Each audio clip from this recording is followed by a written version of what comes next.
to look at things with a different eye. So you don't buy into the fear. The government, the church, everything is controlled by fear. Think for yourself. Ask lots and lots of questions. Then make up your own mind. Don't give your power away to anyone. Okay, well those are wise words, and I That's what they appreciate wanted that. us to know. If you're going to go, you have to get rid of those two things to change yourself. Okay, well I just wondered if they had been more specific in regard to some of these people. They've talked a lot about those because that's what they said, don't buy into it. Mm-hmm. Don't listen to what they're saying. They're trying to create fear. Sure. They're trying to get rid of the population because they can control you as long as it's a certain number, but it's gotten so big they can't control the people anymore. The idea is to get rid of the population and tone it down.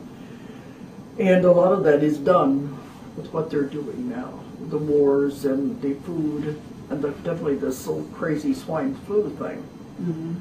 Even the doctors have told me, do not take those shots under any circumstances because you don't know what's in them.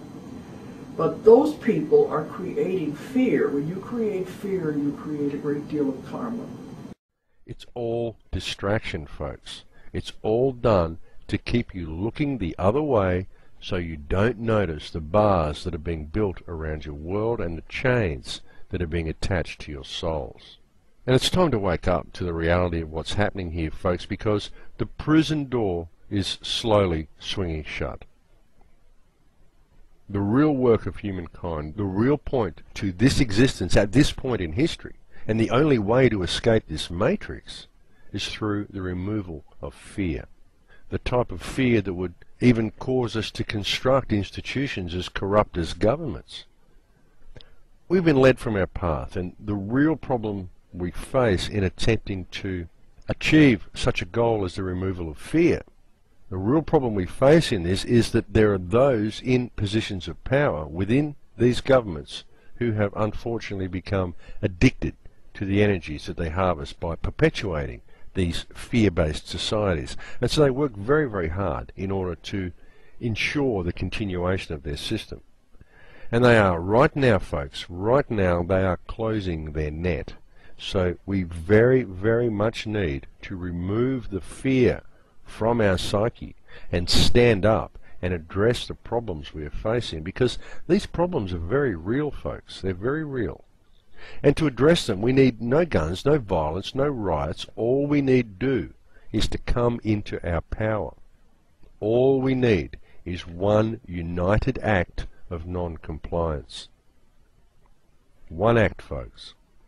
There are some very, very polarized energies and some very real corruption at work in this world, folks, and there's simply no denying this fact. It's all around us. It's everywhere. It's so deeply ingrained into the very heart of our entire political, economic, academic and social structures that people just don't even question it anymore. But the fact is that everyone knows that it's there. Now, many people may choose to stay willfully ignorant of these facts, at least on the surface. But if they ever really look inside themselves, they know. It's often just too uncomfortable for many people to ever look inside and see it. And let's face it, no one wants to be the first to step out of line, the first to break the mold. But everyone knows this type of corruption is there, and inside they also know how to fix it. One look into the hearts of others, folks. One connection to the true self. One shift into empathy, and all the illusionary barriers fade away.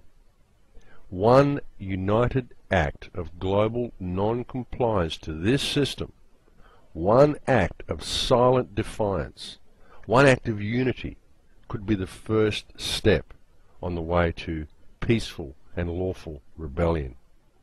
Such an action would truly be the first moment of real empowerment, the first breath of truly fresh air that humanity has ever taken, the first moment where humanity actually begins to come into its own, the first step on an evolution of consciousness that could quite literally change all of reality. There are an abundant amount of strong-minded and good-hearted people in this world, who could easily accomplish such a task. And in doing so, they could spread these type of understandings to others. And this is the true manifestation of peaceful rebellion.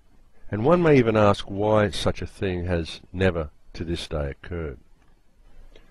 Well, folks, the reality and the problem is that unfortunately many such strong-minded and good-hearted people are lost to either the various mainstream religions or quite often to the more esoteric newer religions such as the New Age movement or the so-called Galactic Federation teachings. And these are all religions, folks, whether people choose to admit it or not.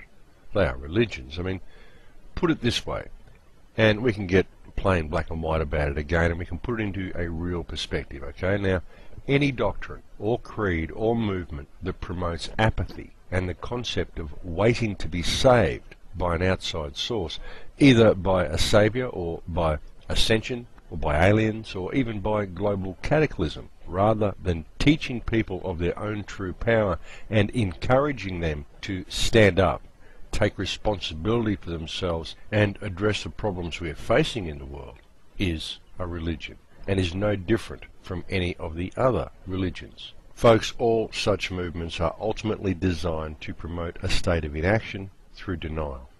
And spirituality does not equate to inaction.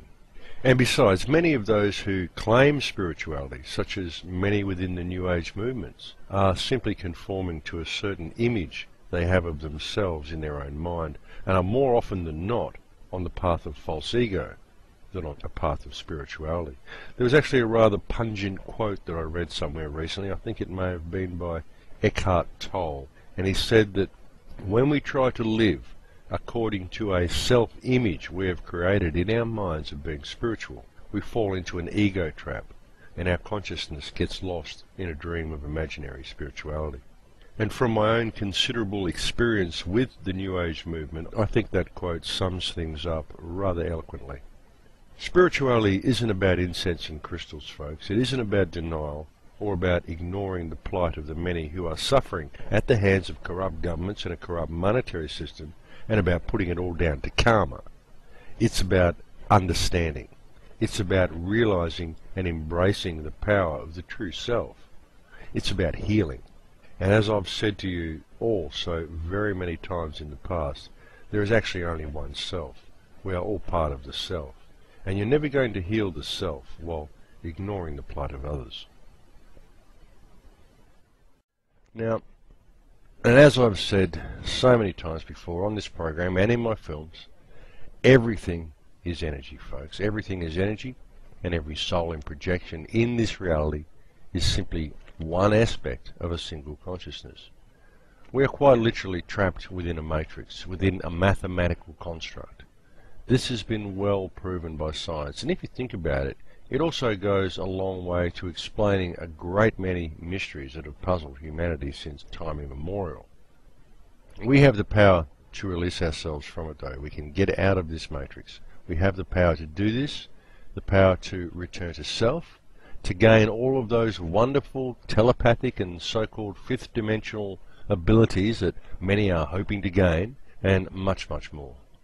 Many New Agers do this, folks. They talk about ascending to fifth-dimensional awareness. But I say, fifth dimension? Poof, why stop there? Why limit yourself?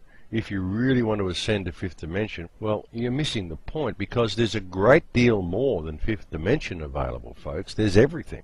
And how do you get there? Well, you connect. How? Remove the fear and face the shadow. That's it.